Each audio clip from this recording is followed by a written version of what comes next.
है।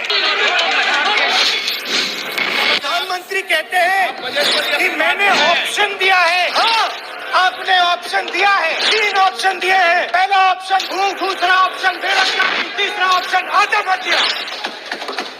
Speaker sir. जय हिंद साथियों, ये कोई पहली बार नहीं हुआ है जब केंद्र में कोई भी सरकार हो या विपक्ष हो या फिर मौजूदा सरकार हो, सैनिकों के ऊपर राजनीति सदियों से चली आ रही है और हमारे पास भी ये लास्ट मौका होगा अपनी मांगों को पूरा करने के लिए, चाहे वो एमएसपी की मांग हो, चाहे वो ओआरओपी की मांग हो, चाहे वो डीए महंगाई भत्ता का एरियल की बात हो, चाहे वो 8वां पे कमीशन की बात हो। ये सब बातों को मद्देनजर रखते हुए विपक्ष को भी एक बड़ा मुद्दा मिल गया है सदन में अपनी बातें रखने के लिए। हालांकि सियासत सैनिकों के ऊपर सदियों से चली आ रही है, लेकिन अभी जिस तरह से लोकसभा इलेक्शन 2024 में है, मुझे अपनी एमएसपी भी इक्वल करवाना है, ओआरपी के ऊपर जो हमारा 1 रैंक 1 पेंशन के ऊपर केस चल रहा है उसको भी फाइनल करना है, डीए का एरियल भी मिलना चाहिए उसके ऊपर भी फाइनल करना है। अब ऐसे में हमको क्या लगता है, क्या ये शर्तें हमारी इतनी जल्दी पूरी होने वाली हैं? तो आज के वीडियो में हम आपको लेटेस्ट अपडेट बताने वाले हैं और ये सैनिक समाचार के लिए सबसे बड़ी खुशखबरी की बात होगी। वीडियो में आगे बढ़ने से पहले सभी सैनिक भाई या अन्य पब्लिक से मेरा निवेदन है, ये चैनल पर नए हों तो चैनल को ज़रूर सब्सक्राइब कर लें, बेल आइकन को ऑल पर प्रेस कर दें जिससे आने वाले हर वीडियो की अपडेट आप तक पहुंच सके। दोस्तों, आपको मैं यहाँ पर एक बात क्लियर कर देना चाहता हूँ कि जो भी मुद्दे केंद्र सरकार के हित में आते हैं वह सुप्रीम कोर्ट उस पर तत्कालीन जवाब दे देता है, लेकिन जो मुद्दे हमारे सेना के हित में आते हैं उनके गले पर हर वक्त घंटी लटकती रहती है। बात करूँगा 2004 में क्या हुआ था। 2004 से पहले जब बीजेपी की सरकार थी उस समय हमारे अर्धसैनिक बलों की पेंशन भी बंद कर दी गई थी और उस पेंशन की मांग भी अब उठने लगी है, जबकि सुप्रीम कोर्ट से ये कई बार आदेश पारित होता है कि दोबारा से उनकी पेंशन बहाल करने की जो प्रक्रिया है वह जारी है और जल्द ही हो जाएगी। आखिर जो उस समय उस केस की सुनवाई कर रहे थे या उस केस को लड़ रहे थे तो वो लोग कोर्ट के चक्कर काट काट के और थक करके अपने घर बैठ गए। बात करूं तो केंद्र सरकार 2 बार अभी चल रही है, दूसरी बार और तीसरी बार का इलेक्शन 2024 में होने जा रहा है। बीजेपी सरकार ने जो फर्स्ट बार में वादे किए थे उनको कोई भी पूरा नहीं कर पाया। हालांकि जो बीजेपी सरकार है वह सैनिकों के हित में बिल्कुल काम करना नहीं चाहती है। बात करूंगा कांग्रेस की, तो कांग्रेस बेशक हमारे या आपके घर पे देने के लिए कुछ नहीं जाती है तो लेने के लिए भी नहीं जाती है। कांग्रेस सरकार में जैसा भी था आज भी सीज फायर का उल्लंघन हो रहा है।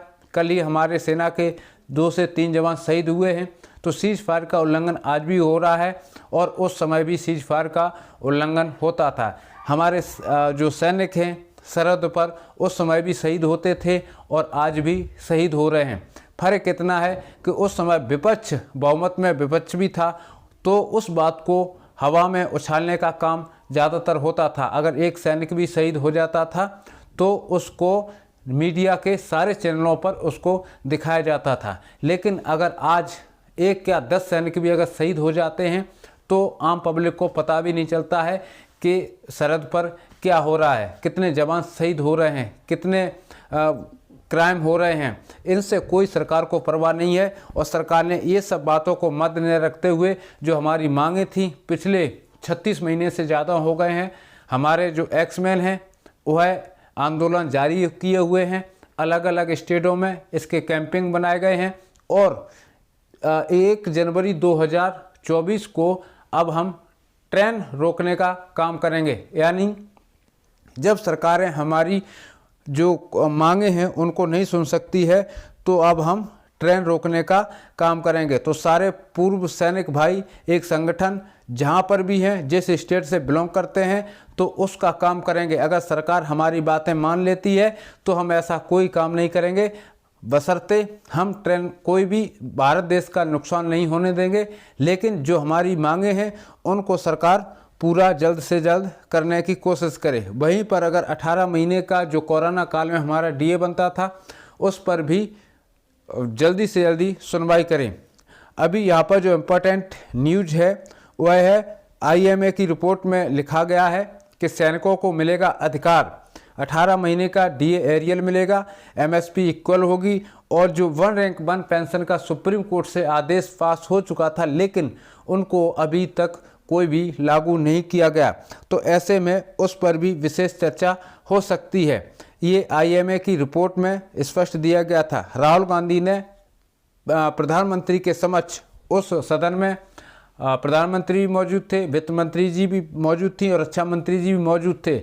तो देश को क्या किया या देश को क्या दिया, राहुल गांधी ने स्पष्ट शब्दों में एक लेटर के साथ में और सरकार को गिनती कराया कि आपने अपनी कार्यकाल के दौरान हमारे सैनिकों के लिए क्या किया, सैनिकों को आपने कितने % डीए बढ़ाया। आपने ये भी देखा होगा कि जब सरकार कांग्रेस की हुआ करती थी उस समय 10% से डीए कभी नीचा नहीं आया, लेकिन आज की वो हालत है 2% डीए बढ़ जाते। फर्स्ट में तो कई बार 2% करके डीए बढ़ा, उसके बाद में अभी 4% डीए बढ़ा। तो कहने का मतलब है पूरे साल में सरकार 6 से 7% ही डीए बढ़ा रही है। ये सरकार को कांग्रेस सरकार ने प्रॉपर लेटर के साथ और सबूत के साथ में ये चीज़ें दिखाई, और उन्होंने जो लेटर दिखाया वह लेटर उन्हीं की कार्यकाल का है जिस प्रकार वह सेना का डीए बढ़ाया करते थे।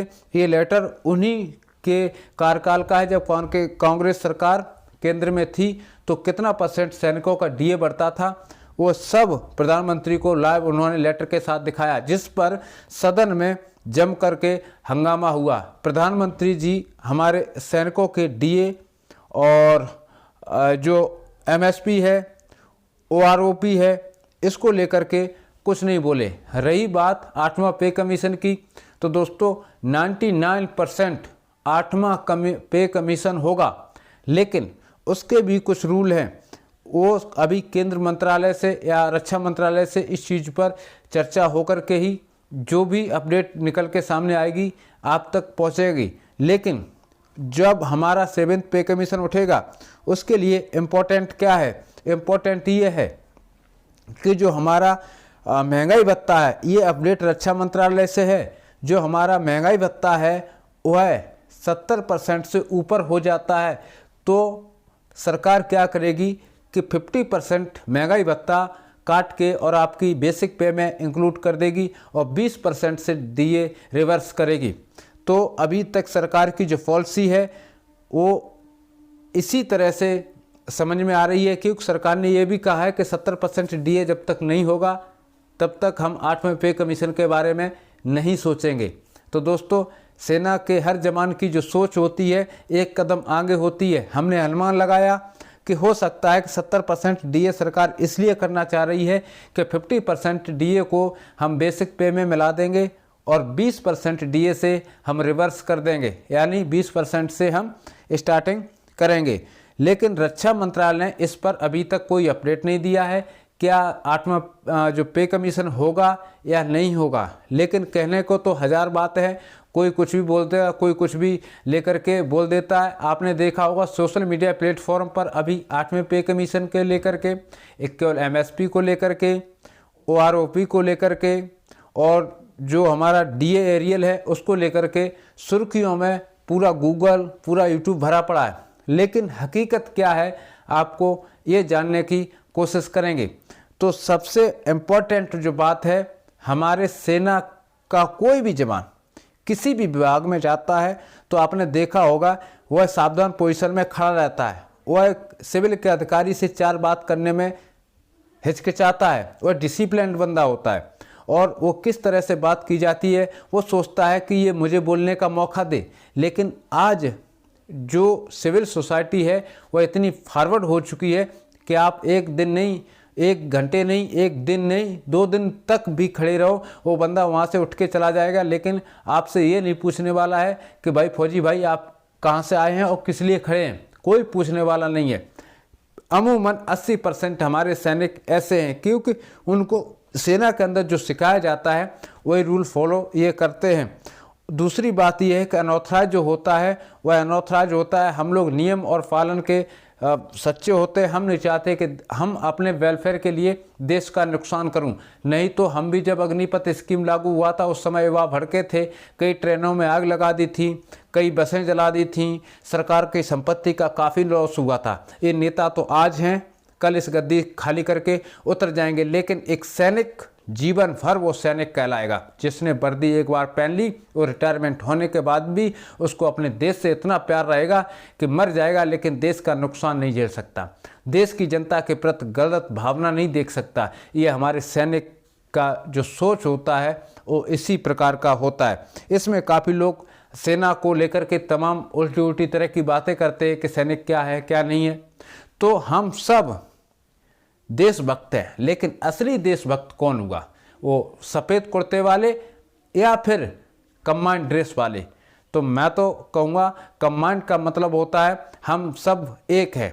कमांड का मतलब होता है मिला जुला दस्ता, और हमारी जो यूनिफॉर्म होती है सेना की कमांड ड्रेस, तो वो सभी फोर्सों का मिला जुला दस्ता होता है और सबसे डिसिप्लिन्ड आदमी होता है और देश की खातिर वह अपनी जान भी दे देता है। तो सच्चा देशभक्त कौन हुआ? वह सफ़ेद वर्दी वाले या फिर ये कमांड ड्रेस वाले? तो सबसे बड़ा देशभक्त वही हुआ जिसने वतन पर भारतीय सेना की वर्दी पहन रखी है।